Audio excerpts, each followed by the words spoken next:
Yo,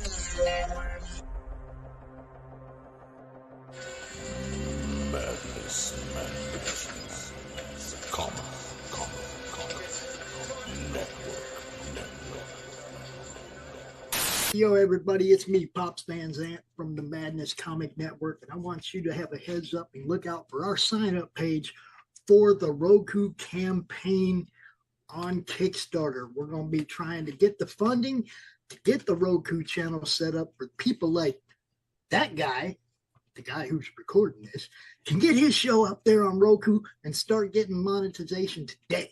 So check us out, sign up, be ready. Peace.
Hey guys, welcome back to the Creative Cranium, where we're going to take a look at some of the hottest projects out in today's market. Got a terrific panel tonight. Our topic is going to be the hidden costs of publishing. So I've got some of the smartest people in the room to help us figure this out. Without further ado, please welcome my special guest, Mr. Sean Wood. How you doing, Sean? I'm great. Thanks for having me. So real quick, let's introduce yourself to the audience and what you are mostly known for. So mostly known for is this is my first book. So The Fog Within. Nice. It's on Kickstarter now. I got 2 weeks left. It's a dystopian sci-fi futuristic book with some powers involved. And it's a mystery as well. Nice. Dystopian sci-fi. It's right up my alley, Sean. Oh, yeah. So I look forward to hearing more about that. Let's move forward, introducing the guests. Please welcome Mr. Winston Gambro. Winston, welcome. Hey, thanks so much for having me. It's good to see you, man. And could you please, real quick, introduce yourself to the audience and tell us what you're mostly known for? Yeah, sure. I'm a comic creator and graphic designer. I do a lot of work within the indie sphere, like doing logos or design work or drawing. I've done a couple of Kickstarters, and my new book is called Haunted House: A Love Story, coming through Blood Moon Comics. It's about a sentient house that falls in love with the person living in it, and then things go poorly. Wow, that sounds terrific, man. That sounds terrific. And we're going to talk a little bit about that as the show goes on. But I have one more very special guest. Please welcome my pal, SARAH WEBB. What's up, Sarah?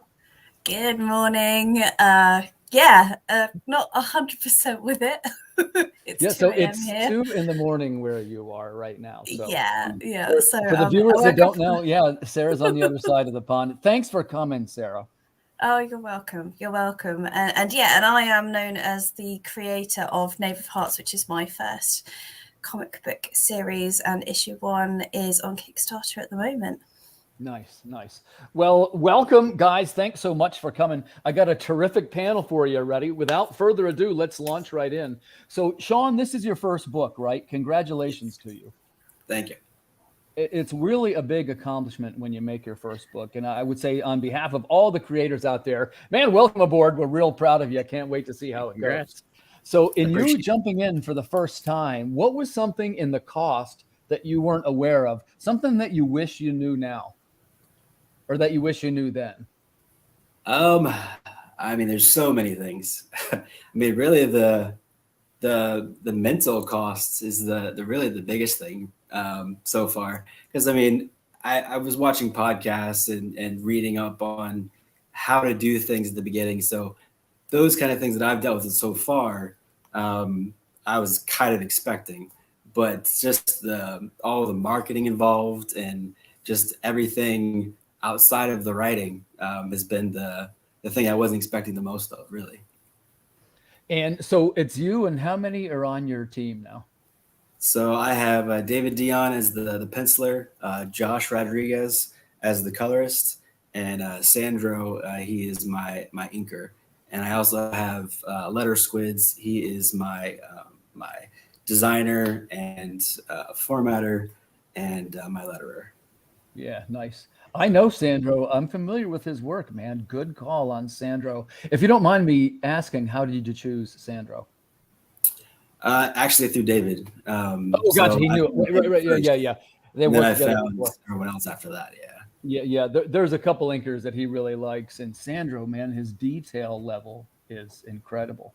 Oh yeah, guys, we're talking about The Fog Within. That's Sean Wood's latest Kickstarter, and we're going to find out some more about that as the show goes on. But let's move over to Winston. So, Winston, man, welcome. First of all, it's great to finally meet you. Yeah, and, same here. Yeah, and I want to ask you, now? Listen, you've got a little bit more experience than I think than two of our guests, and maybe more than me. Do you mind if I ask how many books do you have made, Winston? Sure. Yeah, I've got like 2 big trade paperbacks, and then like 2 single issues and 3 minis. Gotcha. And do you publish them yourself? You know, the last one's through a publisher, right? Yeah. Yeah. They're all self-published except my latest, the one I mentioned at the top. That's coming through Blood Moon. Should be being published November 1st, and then I have another book actually that should be being published, but you know, I don't like to say where it's going until it's actually in my hands. Yeah. Welcome, viewers, man. Thanks for sharing your comments. And yeah, thanks, G Webb. I Chief appreciate Lizzie. it. Yeah, that's my rap name, in case you didn't know. Word up. So, Winston, how about you? And when so you've been doing this a little while then, but what are some things that you know now, you know, as far as the cost, that you wish you would have known at the beginning that you could share with a newer person? Conventions, there's a lot of money involved. That's not just the tabling. The tabling is usually expensive off the bat, but you got to worry about parking or a plane. You got to worry about possibly a hotel room, if not gas, if you're driving there and back.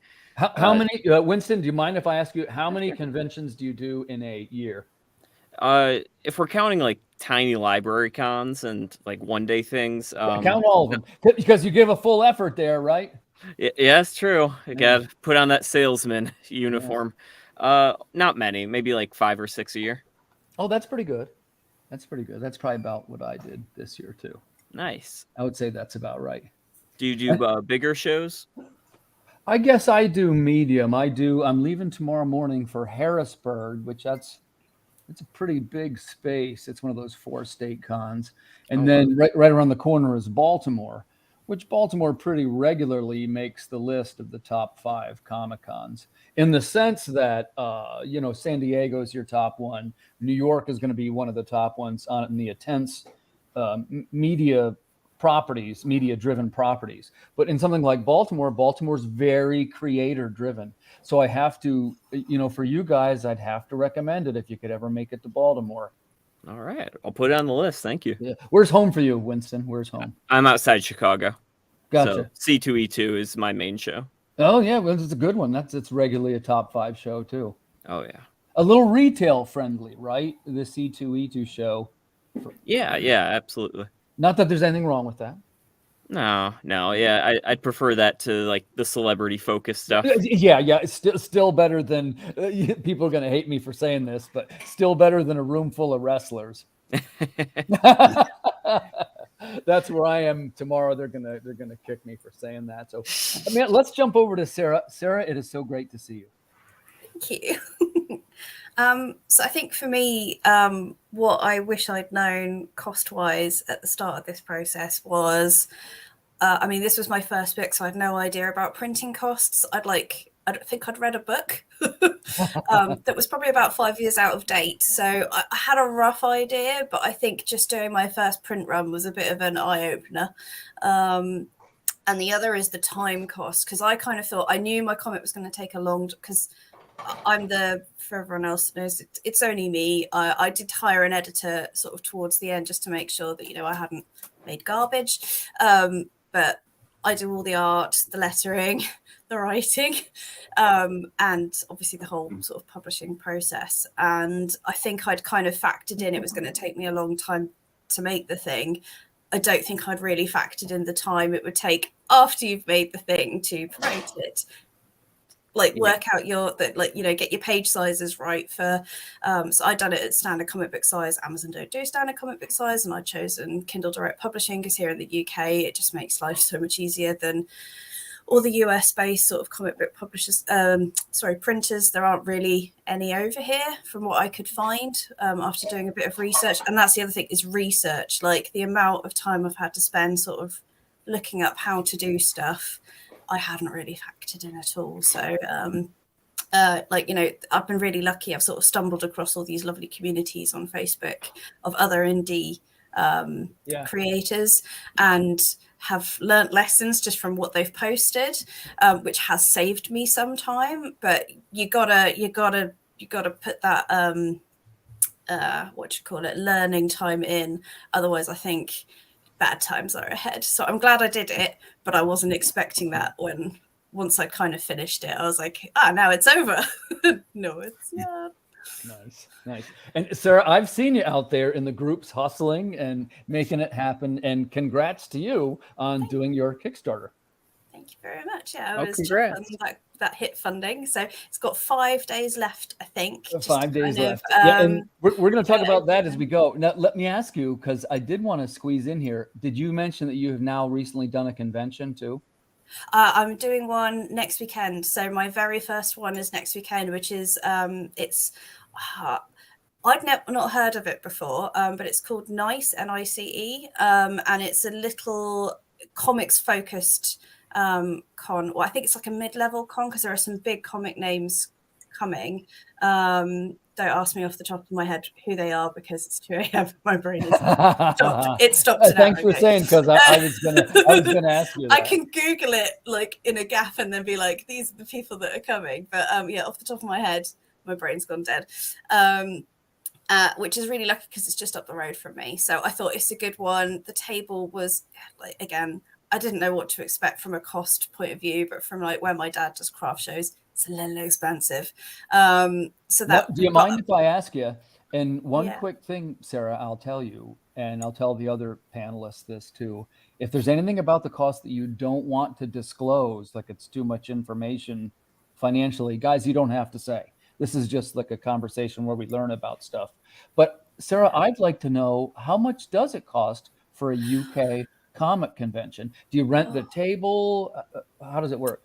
Yeah, so there's normally, as I'm now discovering, a table cost. And I think depending on, I think London-based cons, which is where all the biggest cons are, I think they're a lot more expensive. I think as soon as you come outside of the sort of the London hub and everything, if you ever come to the UK, London is nearly twice the price of everywhere else in the UK for everything, because it's obviously the tourist hub and it's like just a condensed place, and they like to charge all the city boys like daft money for a pint of beer and all that kind of stuff. So I think it's a couple of £100 for most London-based cons, unless it's like a zine type con, which they're normally very maybe £5 a table type thing. But the one I'm going to was, I think for a 4-foot table, I think it was £70, which seemed fairly reasonable compared to what other cons were charging for a table. Well, that's actually very reasonable, Sarah. That's about, you say £100, right? To my knowledge, that's about $125 US. I think so at the moment. Yeah, that sounds about right. And that's pretty reasonable. So, and for out of London, that seems to be and that's for 2 days. So that's pretty good. We have had the news. I don't know if you guys get the news over there, but we've got lots of train strikes happening over here at the moment. I did see that. Yeah. Yeah, and unfortunately, it's happening the same weekend as the con, so we're all a little bit worried about footfall. So, oh no. But I'm going to this con not because I want to sell some books. That would be lovely, and I've had like some bookmarks and stuff printed. But I'm going to learn really what I'm doing. Because I don't know what I'm doing. So every time I do something new, it's like, right, just chuck a bit of money at it, go along. Don't assume you're going to make any money, but maybe you'll make some friends. And that's like creative friends. Hey, we're talking about the cost too, right? Which it's always relevant to say. And by the way, when I say stuff, guys, please feel free to disagree with me. That's part of the process. You know, when you go to the cons, it's not necessarily about making money. We all say things like, well, did I cover my hotel? Did I cover my table? Meaning, did I sell enough? Did I make my costs back? But the truth is, for the marketing presence of it, even of having your banner there is worth hundreds, if not thousands of dollars in a consumers see that, potentially hundreds of thousands of consumers, right? So yeah, if you make a connection either with a fan or another creator or like an editor or something, that's worth table money already. So let's jump over to Sean. So Sean, this is your first book, right? And you're writing, and you got David penciling, and you got this new team.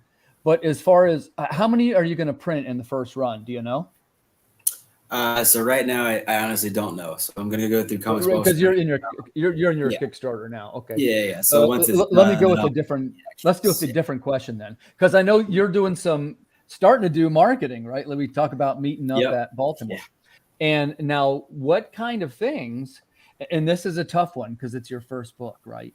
Right. And you're trying now to get eyes on your Kickstarter, right? Yep. Because that's a good one too. I was saying, what is something that we could do that would help him to get eyes on the Kickstarter? And I mentioned some kind of flyer. Have you been thinking about anything for a handout for the Baltimore Comic-Con? Yes. So the flyer we talked about, there's one character that some people have liked, and my son is his favorite character in the book. His name's Gary. My son named him. He's not even named in the book. He's a civilian that just has like a scared face. I was thinking about doing like a sticker with the flyer of Gary's face and trying to pass that along if I could.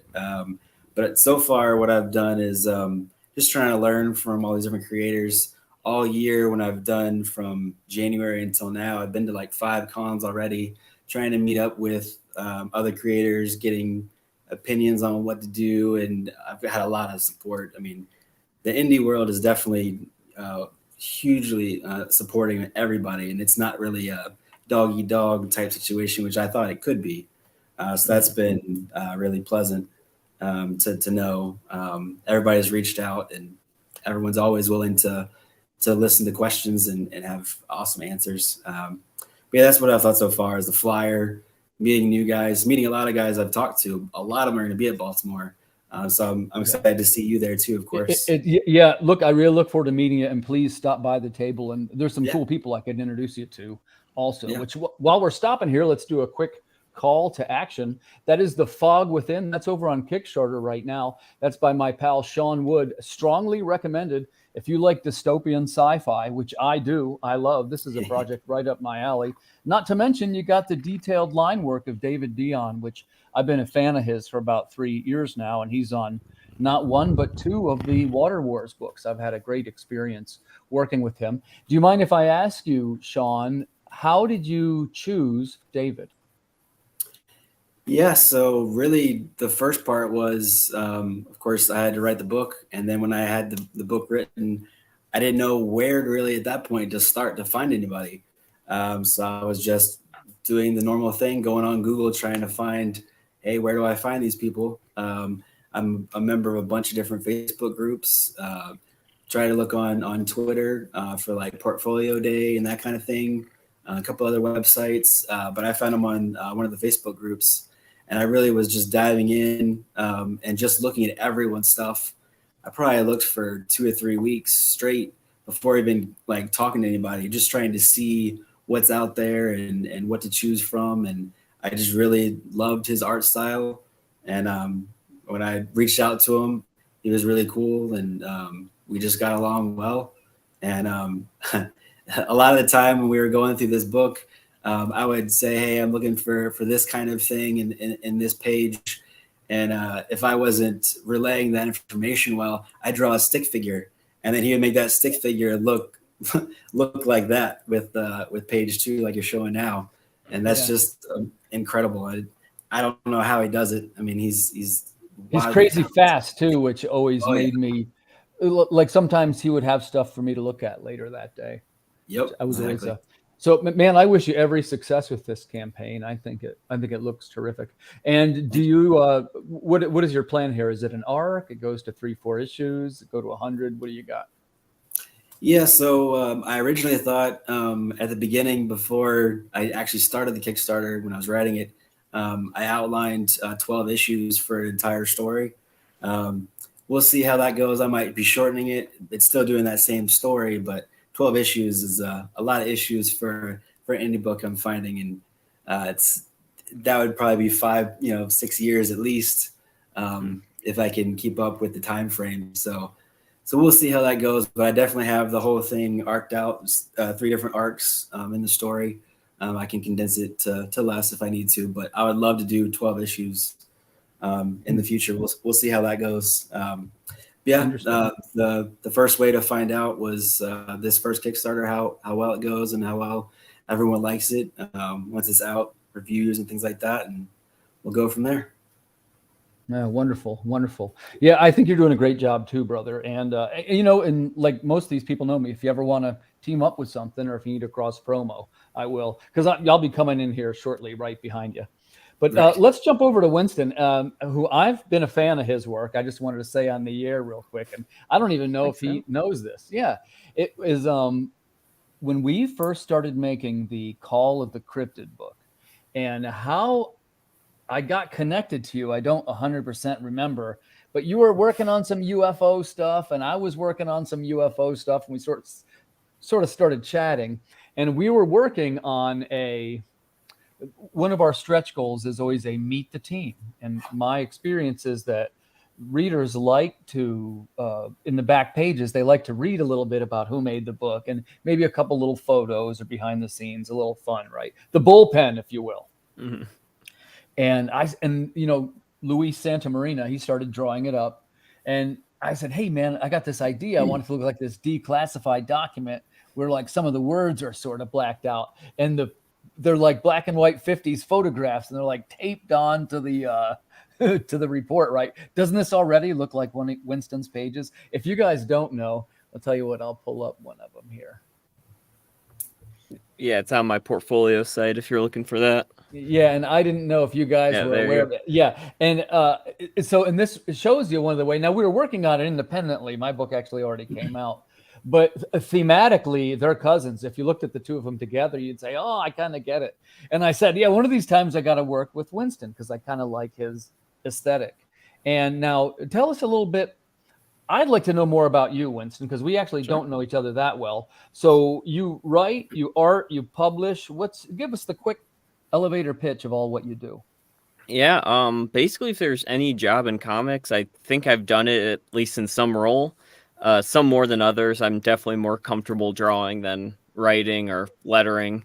But yeah, I've have some kind of role in everything. And then kind of my big source of freelance income is designing. So I do a lot of logos, some book design. And then actually, as my day job, I work at Oni Press as a designer. Oh, I didn't know that.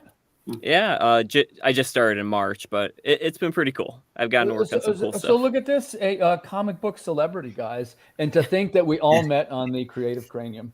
Let me know if you want me to sign your Scott Pilgrims. I didn't design it or anything, but I definitely do. And man, I love Scott Pilgrim. That's one of my absolute all-time favorite things. I do. So let's jump over to Sarah. So Sarah is new to the Kickstarter water, but was already a published author, right? Yes. So this is for Knave of Hearts, and I'm going to get this up on the screen while we're talking. But one of the things I'd want to ask you is, so what was that like moving over? You still do the Amazon thing, right? You just move the operations over to the Kickstarter? Yeah. the Kickstarter is mostly to fund another print run and to make some merch to take to Comic-Cons, because having discovered how much it costs to go to a con, pay for the table, pay for travel, I was like, whew, okay, I've sort of been able to self-fund the creation of my comic, mostly because it's basically like, you know, me paying myself a salary of nothing. Like up to the point of taking it to a con, it had sort of washed its face. What I'd spent on, like, I purchased a licensed font so that it looked pretty, I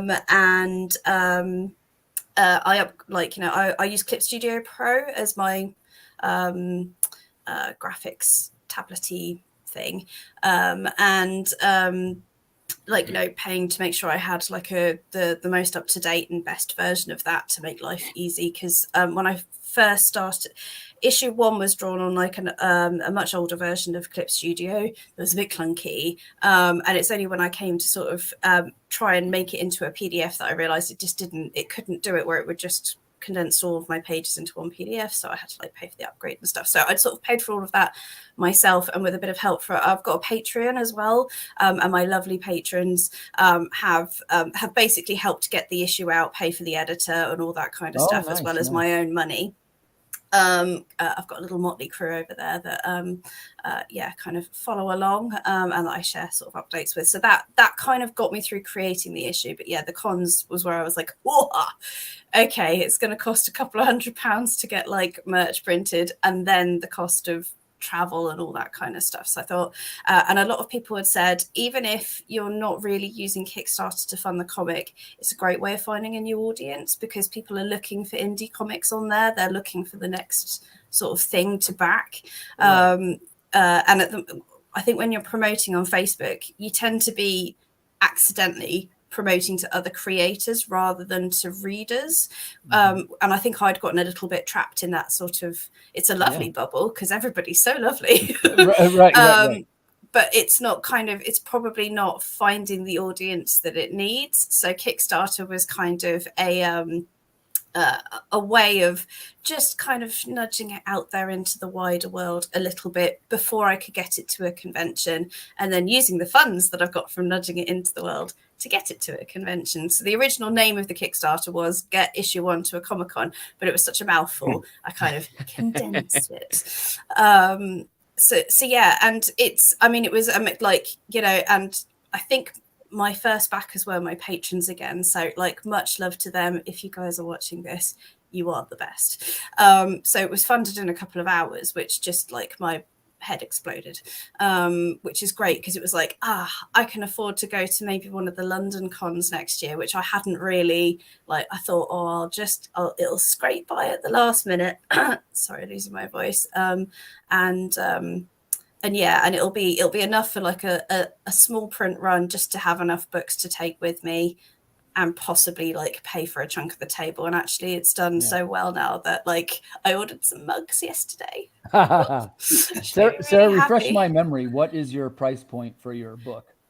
I do know that Amazon has recently sneakily changed all of the price points, but I don't know what it is in dollars, but I think it's around about £8.50 in UK pounds. So that's like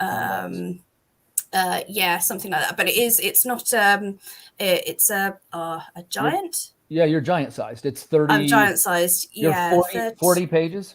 It's 40 pages, including like a bit of self-promotion sort of rammed in the middle. And issue 2 is going to be approximately the same size, which is why it's going to take me a year to get that sausage finished. But so I tried, like, you know, I was very much, as someone who buys a lot of comics, I wanted to make something that was affordable and meaty. So I was like, because I did think about cutting it in half and releasing it as 2 issues, like to keep the momentum up, but I couldn't bring myself. And how about you, Sarah? I think you've got a lot of you got a broad range of characters, right? All very sort of diverse characters. What do you see for your arc? Like, how many issues is Knave of Hearts going to be? I think Knave of Hearts is probably going to be 5 issues. So I think the next 5 years are going to be this comic arc.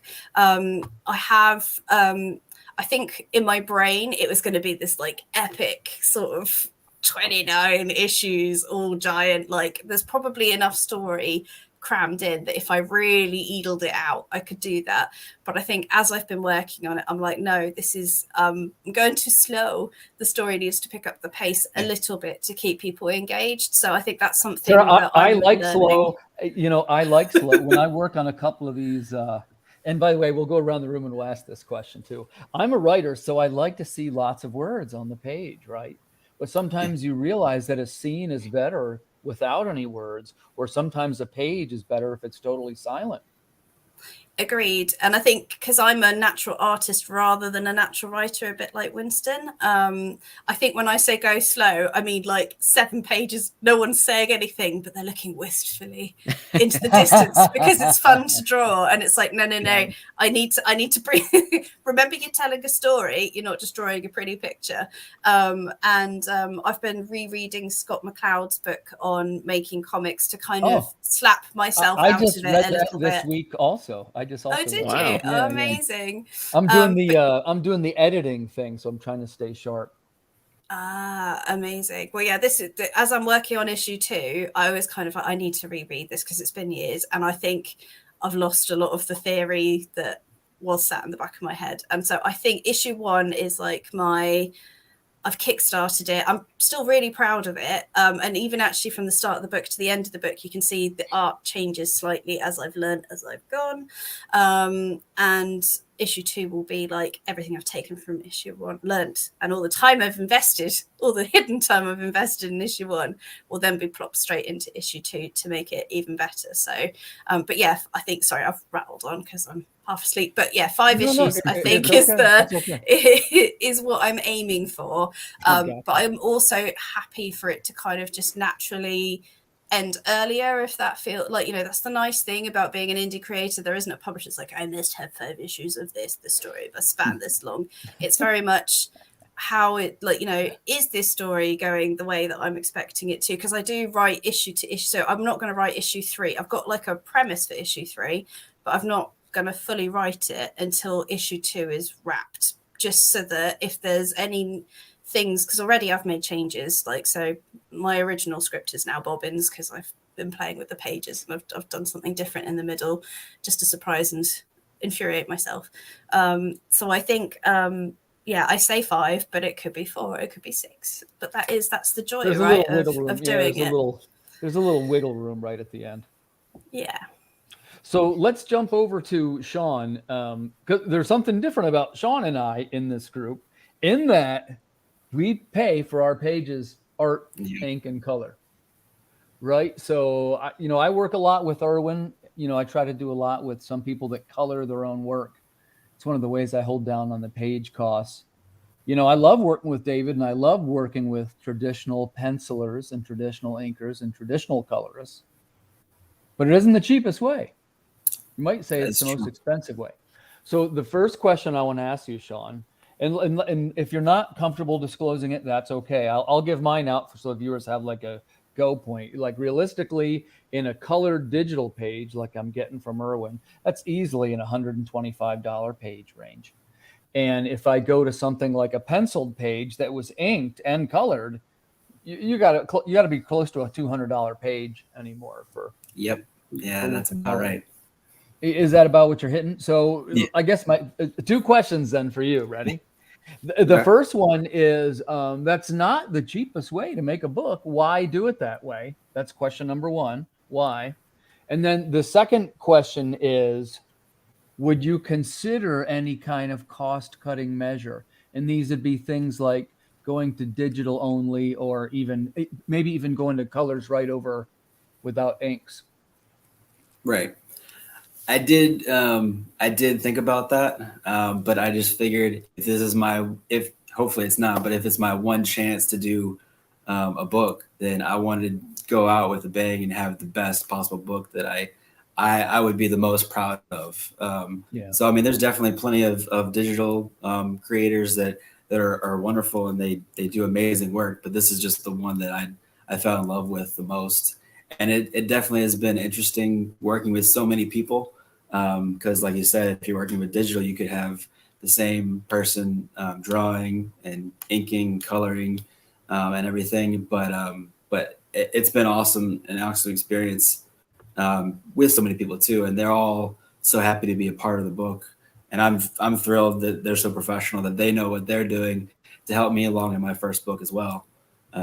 So it definitely wasn't the cheapest way, but it just, when I saw David's work, I knew that had to be the one. So I just had to go that route. Yeah, it's beautiful, man. You definitely came out with something you can be proud of there. And did I ask, excuse me if I did already, but who was the colorist? Yeah, Josh Rodriguez.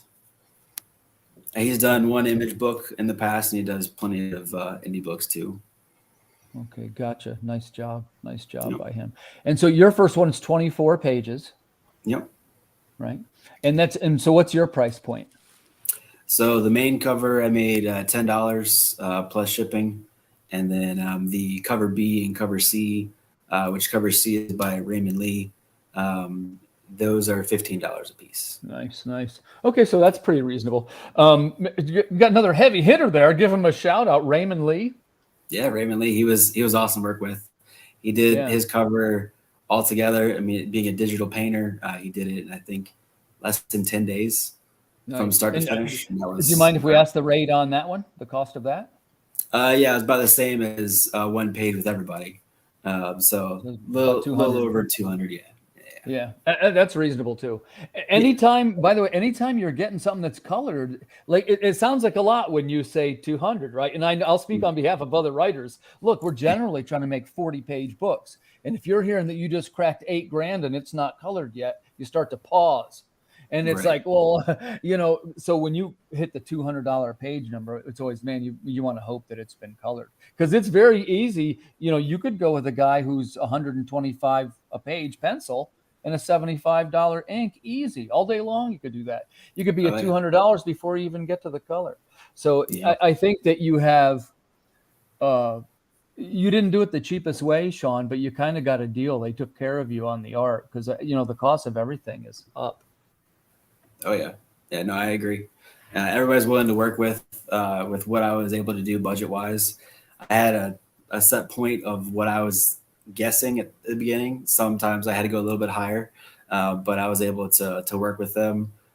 They just know I'm going to be paying as soon as before they even send it to me, complete as the high res. I've already paid them PayPal to keep them happy, keeps me happy.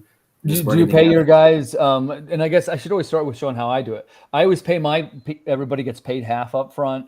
And then they usually give me some layout. Some are in 3 stages instead of 2, but then it's usually a layout or rough that I approve, and then it goes the whole way, and then I pay again. Now, I guess I would ask you this: do you pay half up front? Do you pay all up front? How do you pay your team? So it depends on the person. Some of them preferred it that way, but some were a little more trusting at the beginning, and then we learned more of what works with each other as we moved along and changed it up.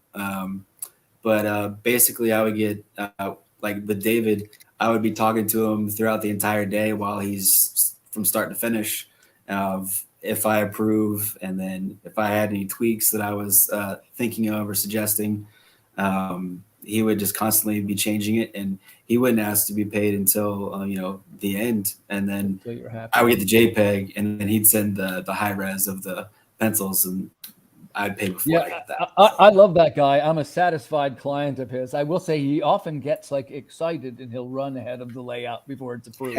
And I was like, well, we'll come back. It's the other one. You got it backwards, which he doesn't mind. He just he's passionate, like most. Oh yeah. Yeah, there you go. Speaking about passionate, so let's move back over to Winston. So Winston, you have by far the most design experience out of any of us, I think. Do you mind if I ask, what was your original background? Graphic design, conveniently.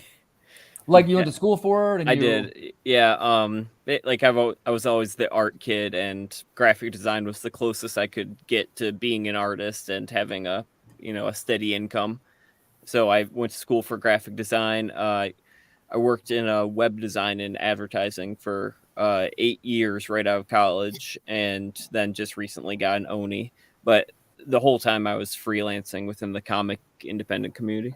Okay, well, I want to ask you a couple of questions about that. And here's why I say this, because you're an artist too, right? But you said that you consider yourself primarily a writer before an artist. Did I get that right? Or other way No, around? yeah, other way, yeah. Oh, other way around. Okay. So I would ask you this, like when we talk about, and by the way, Winston, when I say these things, I hope this comes out as a compliment because this is the way I mean it. But Okay. I wouldn't describe you as a traditional comic illustrator at all. Yeah. Here's what I mean by that. Yeah, you have a little bit more of he's got the example of heavy metal up on, or epic illustrated up on the thing. You have like a really evocative style, and some of it's kind of like pointillist, right? And there's a lot of it that's got like kind of this cool line work. Yeah. Basically kind of my big drive for making any story. Like if you look at any of my comics just on my site, I've been asked if I really did draw all of them, and I did. I just changed my style up on every book, so much so that they don't always look the same. And I think I've just read like a lot of comics, and I think a big part of the creating the best comic is finding the best artist, as you can all attest. Someone that matches the tone. Like Dark Knight Returns is so good because as Frank Miller's artwork, if it has a great artist, but someone who's drawing goofy cartoons, it wouldn't be half as good. Meanwhile, if we had gritty Frank Miller drawing something that's hilarious and heartwarming by Kyle Starks, it would be a disaster. And so I try to constantly change my style to match up. So those black and white grainy Alien photos that you mentioned earlier, that was my inspiration for my entire Alien comic. Haunted House, a love story, is all scratchy pencils and kind of unsettling patterns because it's supposed to be a supernatural horror. Right. I think that you have a style that sort of like, and again, I hope that I'm saying this the right way because you know it isn't very comic-y, right? It's very it leans into art and it leans heavily into design. And as I'm fond of telling people, hey, it is a medium that is the blend of the words and the art. So things, you know, you're allowed to push the boundaries a little bit. And I think that you do that with your work. Oh, yeah. Especially like comment. nowadays. Okay. It's never been a better time to be a comic fan. Like there's never been more diversity in art style just on the shelves. It's incredible. You'll get painted, digital. There's still traditional artists working, but so much of it just changes. Like there's so much variety, and I absolutely love it. Yeah, and I'm a fan of your logos too. Now these are all logos you designed, right?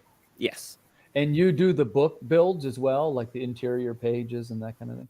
If they hire me to. It depends on the book. Gotcha. Often they just buy the logo. A quick question. I'm going to rewind to Sean real quick. Sean, who does your book builds? His name's Justin from Letter Squids. Oh, he's going to do it all? Okay, gotcha. Yeah. And is he going to design like an interior front cover and that kind of thing? Yep, he already has. Oh, okay, Yep. cool. I didn't know. A lot of the times the letterers do it and sometimes they don't. But, you know, I was getting at that's something that probably Winston does all the time. Yeah, Gorilla Planet. These all look great, man. Oh, thank you. I really appreciate that. I definitely enjoy making a good logo. And so have you been doing logos longer than art? Like when you were a kid, did you like draw logos on your notebooks?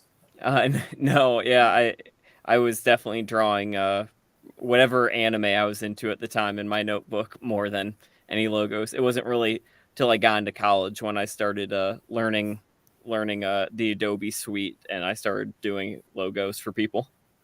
That's nice. That's nice. Okay, so let's take another look at Knave of Hearts. Your timing may be terrible. My cat has just brought me a dead mouse, and he's just thrown it in the air, and I don't know where it landed. So if I look distracted, it's because the cat has just chosen the worst possible moment. It is raining dead mice. Or it's if you see one flying past the back of my head. That's not normal. That's not normal. Well, I see an alive mouse back there, but that's not the dead one, right? Oh God. I'm just messing with you. Well, that wouldn't surprise. We've had live rabbits. We've had live birds. Like, you know, they're trying to teach us to hunt. I've got 4 cats, so it's just part of the part of the deal, but yeah, he has chosen to bring it in and fling it around. So yeah. Anyway, back to my comic, much better. But yeah, if you see stuff flying, I might just turn my camera off and deal with it very quickly. So yeah, sorry, I'm back in the room. It's all good. It's all good. I'm glad you're here. I wanted to ask you, because you're doing the design then for your Kickstarter also, right? Yes, yeah. So all the graphic design stuff. I mean, I used to work in video games many years ago, and I used to have to do a lot of the graphics for the game that I was working on, and kind of putting like banners for websites and stuff together. That was kind of, I mean, a lot of it was just cleaning up art assets in Photoshop. That was kind of my day to day, or making. It was a stop motion animation one, so or making plasticine models. Which obviously isn't really comic related, but yeah, so putting those kind of like assets together, or like so my mug has got like stuff on, so making that kind of thing is fairly straightforward, just because I have done that sort of for my job before. Well, let's talk about you know, the cost in time of designing the Kickstarter, because you already have all the assets, right? You already have all the art, you have all the pages and things like that. But, you know, there is a time in getting a Kickstarter prepared. Oh, yes. Do you remember, Sarah, how long? And even some of these, you got some nice graphics and some page previews. How long did it take you to get the Kickstarter from soup to nuts, from your preview page to launching it? I think it probably took me the best. I did it kind of, to be honest, I created it probably back in June, like the sort of the framework on Kickstarter, like didn't even have like a preview page and stuff, and started pulling together what I thought I needed, just from like, again, having the arts to hand was very handy. And just before my Kickstarter launched, actually, I managed to get photos of, you know, potential reward bits and bobs, and that took a long time to kind of like make that look pretty. And there are some designs that I wanted to include that, like, you know, I hadn't put anywhere else before, so they needed tidying up. But the two big things, one was writing the campaign story. That took me ages. That was probably the best part of a day of writing, rewriting, and I got so close to like, oh, I think it's done, I'm going to push the button. And then I reread it and was like, oh, bugger, I haven't actually put what my comic's about. I've rattled on about the process and what the money's going to be used for, and kind of done the tick box of that Kickstarter says. It's like, what are you hoping to achieve?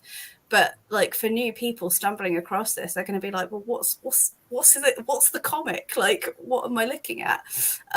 So I think, yeah, I had to kind of jump back on and rework a lot of that, just to kind of make it clear that, you know, it's a steampunk, like a cult fantasy type book. Think sort of like Sam Manning or Olympus-y type. And there's like music elements.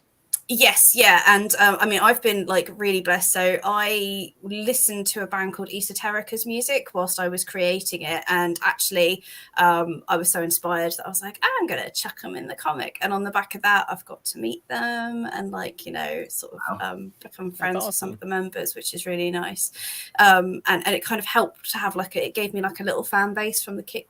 Like from the off, is that, you know, fans of the band bought the comic, which was quite nice. There was like a little bit of sneaky cross promotion going on there. So it's like, but yeah, I would say that if you were to condense all the time I spent on my Kickstarter to, like, you know, it probably was 2 or 3 days pulling everything together, writing it all, recording the video, which I hated every minute of. So the sort of the project, the intro video, which I think is about 5 minutes long, I think it was sort of 5 minutes after like 4 hours of bloopers. That was, and that's something I'm not necessarily like familiar with doing. I've like put little like corporate videos together before, but this was kind of new, and I was using new video software, so the whole thing was just painful. But like, I'm glad I did it, and I think it turned out quite well, and I think it explains it well. And if I had the time again, I would probably do the video a little bit differently. But yeah, it definitely. I'm curious about that. What is something that you would do differently with your video? I'd probably redo like the intro, because I'd like to kind of build sort of brand recognition by having on all my videos the same intro, and I think I just kind of slapped it together based on something else that I'd done, because I was like, I need to get this launched and I need to get a video out. So I think I'd probably, now I know the software a bit better, I'd put together a slightly slicker intro, and I would, again, probably focus more on the actual comic and less on the, I'm doing this to get it to a Comic-Con. This is all about me. It would be more like in a distant world or whatever. Like, you know, I'd probably have gotten more relaxed with it. I think, and I don't know, Sean might be able to relate, but the first time doing stuff, I think I stay quite close within the lines to some degree, because I'm so sort of like, well, I don't want to bugger this up. So I'm just going to go with like the standard, if you like. And I think the more firsts you have, the more you feel that you can kind of start to tiptoe outside of those lines and be like, actually, I can have a little play with this, because now I know what the pitfalls are. I've done it. So now I can kind of take it to the next level. So I think when I do, and I'll probably do another Kickstarter next year for issue 2, probably to help with editing costs, or see how my con stuff goes. Maybe get me to a US con, because I would love to come over and visit one of those. Come on over. I'll tell you, we can take you to a con. I have my buddy coming from Argentina, Matias Zanetti. Yeah, he's coming to Baltimore. So. Yeah, I'm terrified of flying, so I will arrive blind drunk, but it is a long drive. Yeah, really. Man. Yeah. You'd have to take the James Bond Aqua car. Yeah. So yes, if I have to fly, I have to be fairly sozzled to just get on the plane and remain on the plane. But yeah, so I think that there are things I would do differently. Like, I'm still again, I am really pleased with what I've done, and I think I got there in the end with this. But this one was a labor of like, I don't know what I'm doing, which meant everything took twice as long as probably someone that can knock one of these together, and who does it regularly. So I'm hoping issue 2. Well, I thought this was actually creating the comic. I was like, issue 1 took me like a year and a bit. Issue 2, I'll be able to knock that out in like 8 months. And then I was like, oh, wait, no, because now I've learned like all the other cool things I want to do. So this is going to take even longer.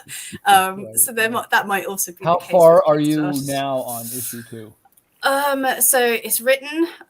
It's my version of penciled, because I do it all digitally, is like stick figures. So I'd say it's pretty much all stick figured. And I've probably nearly completed about 7 pages.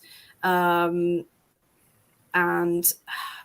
it's finding the time to do it around the day job is proving a little bit problematic at the moment. And I had surgery earlier this year, so that kind of delayed me a little bit as well, because I thought, 2 weeks recovery, I can do loads of drawing. Turns out trying to do that high on painkillers, not a good idea. So I think it will be sort of the tail end of next year that issue 2 will be ready to rumble, I reckon. Okay. So let's jump over to Winston. Hey, buddy. So the latest work, that Haunted House is the latest, right? Yeah. So, and this is available now? It's available for pre-order through your local comic shop. So You just gotta walk up to the comic guy, say, add Haunted House, a love story to my pull list, and it will be ready for you November 1st. Awesome. Congratulations on this one too. Thank you. And now, who is your publisher here? Blood Moon Comics. Blood Moon Comics. Now, I'm not familiar with them. What can you tell us about Blood Moon Comics? They're a smaller indie publisher, really focused on horror, so it was a really good match for Haunted House. Gotcha. And how did you discover them? I kind of just keep a Rolodex of not just publishers, but creators, comic shops, etc. Everything I need in the comic world. And so I've just accumulated it over the years. And so I just applied through, I just went down my list and sent submissions every day. And this was Haunted House, an already completed story on spec? Yeah, it was already completed. Like I don't really like to publish things, then have to work quickly to a deadline. It's just a personal thing. I feel like it would diminish me and really hurt me mentally.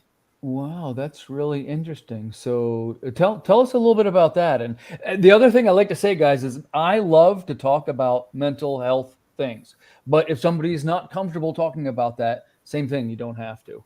But so am I understanding you correctly, Winston? Like you don't want to have the work like sort of weighing on you. Exactly. I would much rather have a completely finished thing than everyone hands me money and now I have to work to get it to you on time. For instance, that Alien comic, I'm still actively drawing it, and then my plan is to kickstart it.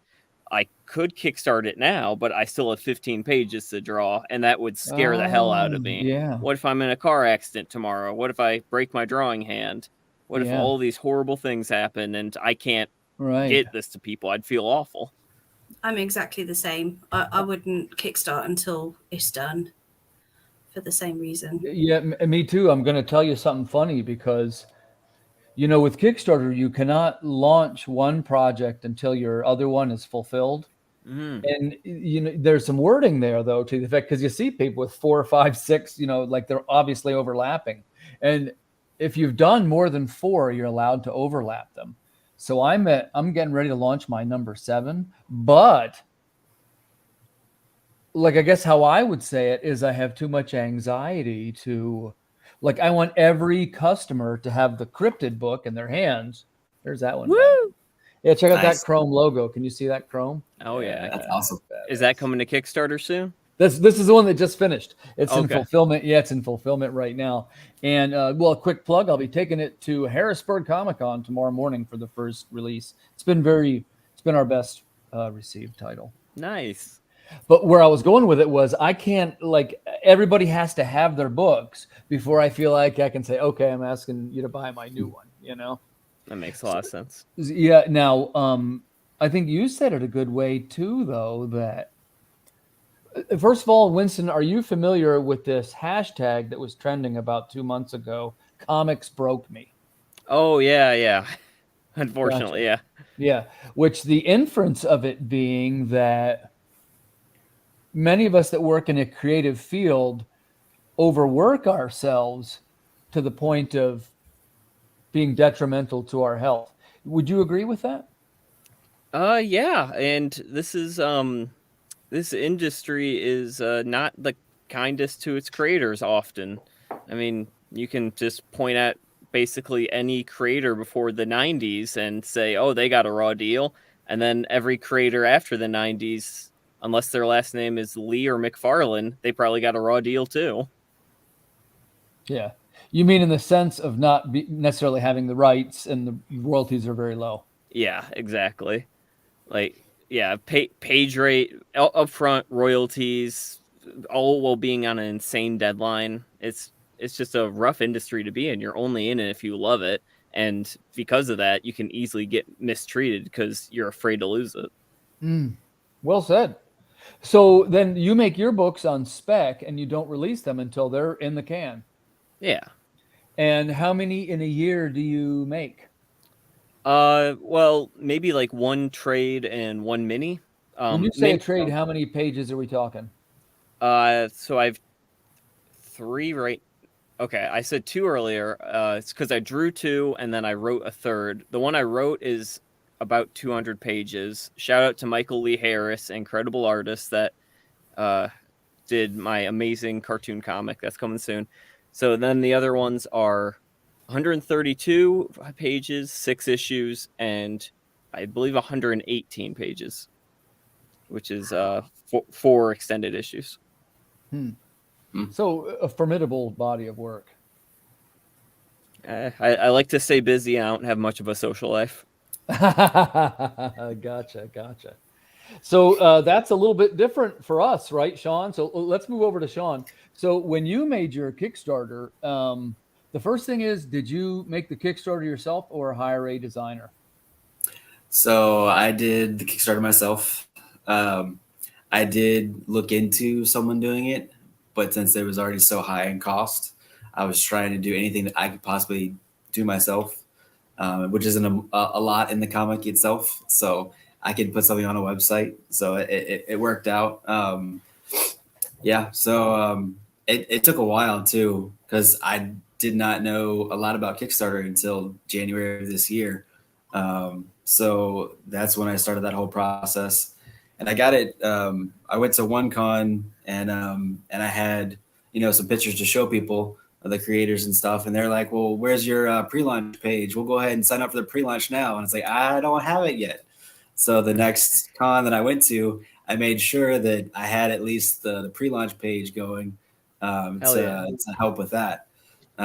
So, but really the whole time of what to put on there and how to do my price points and everything. I mean, that probably took really every night for 2 months, really, something close to that, at least sometime, because I want to make sure it's right. It has to be presentable.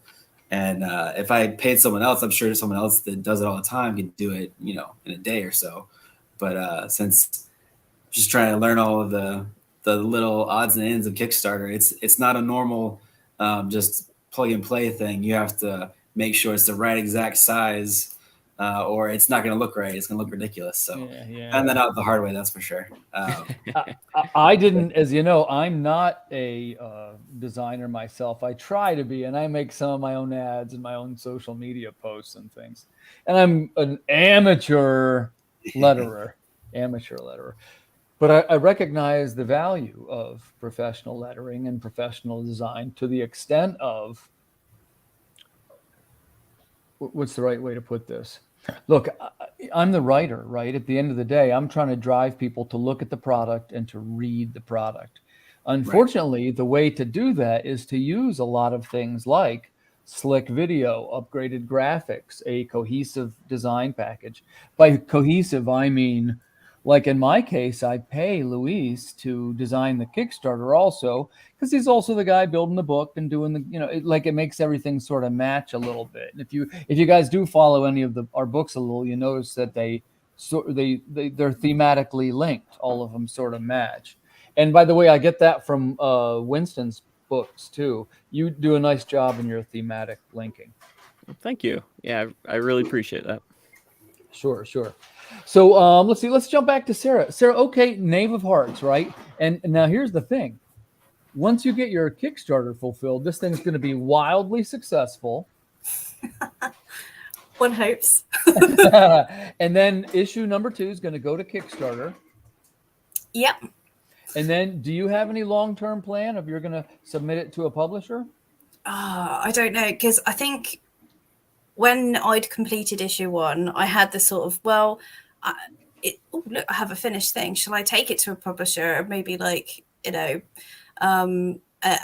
it's weird because I obviously know of the big publishers, and the big 2, definitely not, but like Image or Dark Horse or Vertigo or what have you. Is it worth me looking at their submission process and maybe submitting this? And I just thought, for my own mental health, actually, I don't want the pressure of a publisher telling me that something has to be done by a certain time. I have a day job, I have a family, and I think I already struggle just to get the thing made, along with all the other promo bits. And if I go to any other publisher, even unless there was a really fluffy indie publisher that was we'd love to help, that would probably appeal if it's we understand this is going to be done in your own time. And I just don't think any of the big publishers would really have that mindset, because they want to make money, right? At the end of the day. Someone who's a sole creator, I think all the pressure's on us just to get the product made. I think adding the additional pressure of deadlines or I get to choose to be on these types of shows, whereas I'm speculating here, but in my head it's a publisher's going to make me do stuff that I either don't feel I have time to do, or just put pressure on, when actually this is supposed to be something that I enjoy. I've worked in video games before, and it's funny with the Comics Broke Me thing. I used to work in video games, and when I was working in video games, there was something called EA Spouse. I don't know if you guys remember that, were around for that. So it's basically an open letter from the wives of people that worked at EA because of the grind that the employees were being put through. It's worth looking up EA Spouse, because when Comics Broke Me came out, I was like, oh my God, it's EA Spouse all over again. Because I think a lot of creative industries have the same problem. People do it for the passion, and corporations take advantage of that. And I think that's why the indie scene is so nice, because nobody's out to get you. But I think as soon as you jump into the big boys, their primary goal is making money. If that means they have to kind of grind you to paste, that's what they're going to do, or they're going to start cutting corners. And like, that's why I'm really interested in what's going to happen with like AI and stuff, because I think if that does ever allow for copyright and stuff, all the big comic book sort of publishers out there are going to be watching that like a hawk, I reckon, because, you know, then they don't have to grind anyone to paste. But I think we're going to get some really lackluster stuff out of that. There's already been some AI generated covers. Oh yeah, like from Image. I'm typically quiet on this, but I have a horse in this race. I was one of the guys who I was tipped off to this by a fellow by the name of Ben Krieger. You guys know Ben Krieger?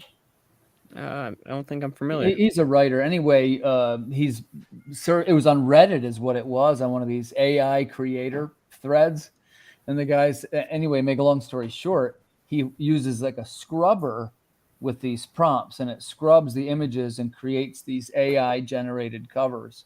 And anyway, he puts in the prompts. It was like post-apocalyptic future, people are fighting over water, female hero, and like at random picked like 3 or 4 of the elements out of my book, and it generated a cover, and it even had the logo on the darn thing. Oh, geez. Because it obviously pulled my books, and there's 4 or 5 in a sequence.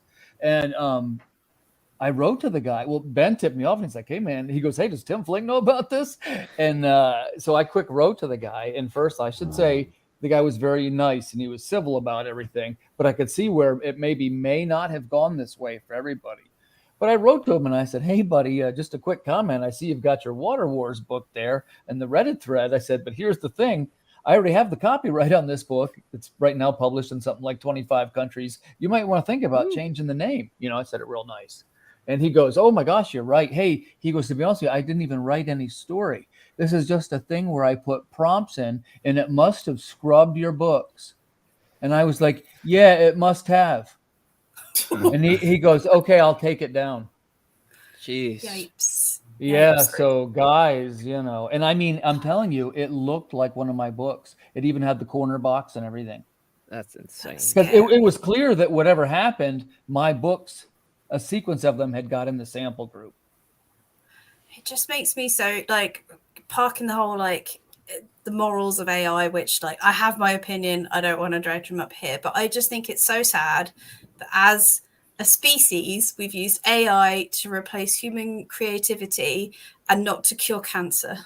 Right. Yeah. Or to replace or the do your taxes for you, or like, you know, manage my email box in a way that's not insane. Like, there were so many ways that this tech could have been used for good, and instead it's looking like humans are going to be doing data inputting and AI gets to have all the fun. And I just think that's so backwards. Like, we could feed the earth, cure global warming with this kind of tech, and this is what the tech bros have put out, and it just makes me so sad. So, like, I do know that there's a lot of shouting in the comic thing about using AI, and personally, I don't like the idea of AI creating comics. I think it just takes all the soul out of it. But AI is coming, and there will be ways to adapt, just like every industry in the history of ever has adapted to technology. But it just makes me so sad that the tech bros have opted to replace creativity instead of using, like, you know, with great power comes great responsibility. And look what you've done. You, like, you know,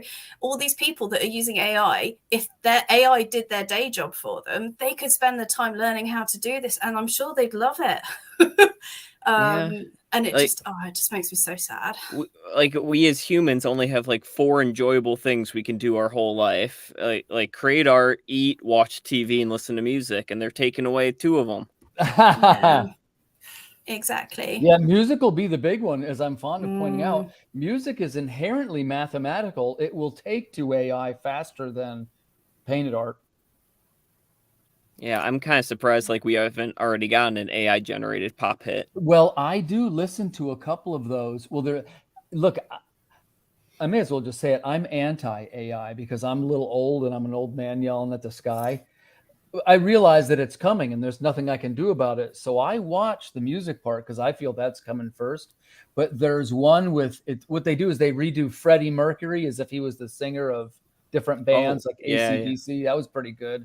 And then they did, well, what if the Beatles put one more song on the White Album? And what it does, it scrubs through all the material, like the time signatures and the horn sections, and it basically emulates what the songwriting compositions of the White Album were like, and it sounds like a Beatles song from the White Album. It's pretty good.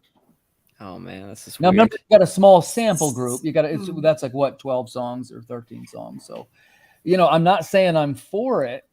So what am I saying? I'd be like, if the royalties from that song are going to the Beatles members, because it's that stuff that it's scrubbed, then ethically I would be more comfortable. But the fact that any AI can do that with any artist, and there isn't like I scrubbed 25% of this piece of artwork of yours, so here's 25p. That'd be pretty cool. I would be like, great, scrub away, because my comics aren't selling anything at the moment. Like, this is a little income stream for me. Excellent.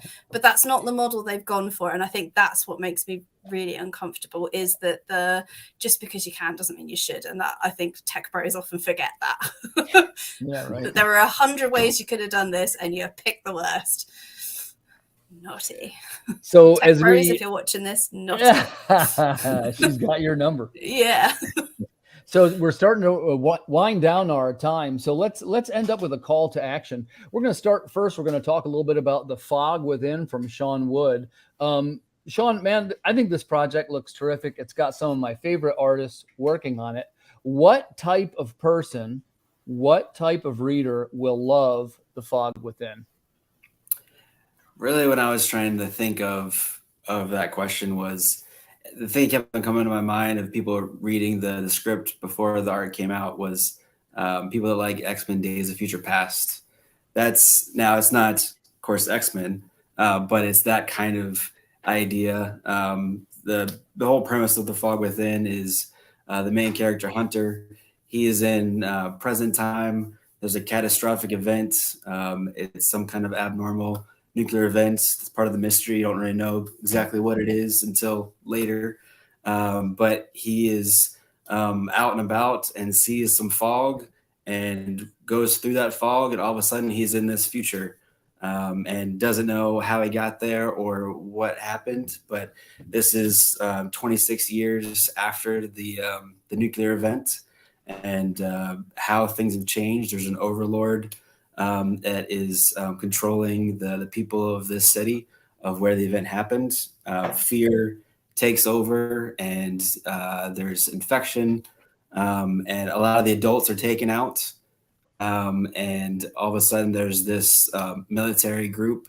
The robots you see in the second page right after this, they're called the Swarm, and they basically rule over everyone with this overlord. And basically my idea of Hunter not knowing what's going on at the beginning of the book, that's your way in as the reader, of you're learning with Hunter of what's going on and what's happened to get to this point.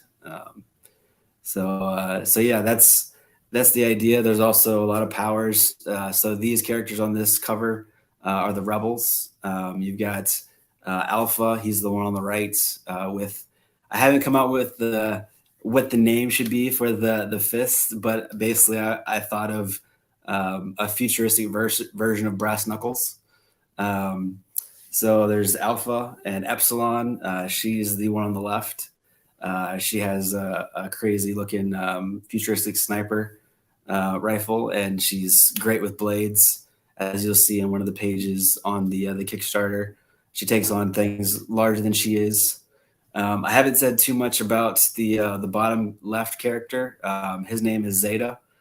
He's a lot younger than the other two elite rebels. He is the boy genius type, and he does a lot of the rebels technology, and he has these drones that he controls. It's called ADDI. It is artificial detachable intelligence, and basically controls them. They help him out since he doesn't have the strength and the agility of the other two. He uses his brain to take on the swarm and anyone else that comes in their way. And a big part of the mystery in the first book is in that second cover right there that you just passed. So the guy with his back to him, that's the Overlord. So you find out who that is, and it's really revealed in the last page of who he is, and in a big splash page type epic way. And the swarm is up in the upper left of that page as well. And those are the other villains with him that conspire with the swarm. So, yeah. Good job on those covers. And man, sure wish you every success with it. I love dystopian sci-fi. It happens to be my jam. And this actually fits in very well to some of the stuff that I'm doing. So viewers, go check that out, man. Call to action, The Fog Within. That looks great. I definitely dig that creative team, and I'm a Raymond Lee fan. Which out of all the projects, which are the better selling projects right now? Is cover A selling better? Is cover B selling better? Yeah. Mainly cover B and cover C. I think cover C has the most so far. Oh, nice. Which is Raymond Lee's. $15 isn't too bad for a variant. You and I chatted a little bit about, we're talking about costs, right? And we don't always agree on the costs and things. To me, I thought the $10 was a little high, of course, for the 24 pages. But on the other hand, 15 is low for a Raymond Lee variant. So there's a little bit of a value. And of course, in your case, you can even buy the whole set, right? Right. Yep. Yeah, so that's what viewers should do. That's what they should do, is buy the whole set. Because I sometimes go to that $10 mark, but I'm hesitant to do so because you got to find the sweet spot, as it were. You know what I mean? Right. So Winston, let's jump over to you. Cool. We got this guy right here. So first off, is Haunted House is 100 and. It's 6 issues, 22 pages each, so it'll be 132 total. Gotcha. But it'll be coming out monthly as single issues. And how much is the single issue? I actually don't know yet. I might have to reach out to the publisher on that. Gotcha. And then will that be available in a trade? Fingers crossed. It probably depends on sales. If it doesn't get picked up by the publisher for a trade, I'll probably end up kickstarting it. Okay. Well, let me know if I can help. I'm always glad to support if I can. Appreciate that. Thank you. Glad to do so. And tell us a little bit about who will love Haunted House, A Love Story. Haunted House, A Love Story is perfect for the horror lover in your life or yourself, the romance lover in your life or yourself. If you saw The Haunting of Hill House, The Haunting of Bly Manor, or maybe Disney's Haunted House just recently, love all this those is the perfect book for you. Yeah. Winston, I love all those things, and this one sounds terrific to me. And I have a comic for you. Well, we were looking through, and even just look at some of these. I like the build. I like the colors. Can you guys see that? Is that showing on the screen? Yeah, it's pretty. Isn't that something?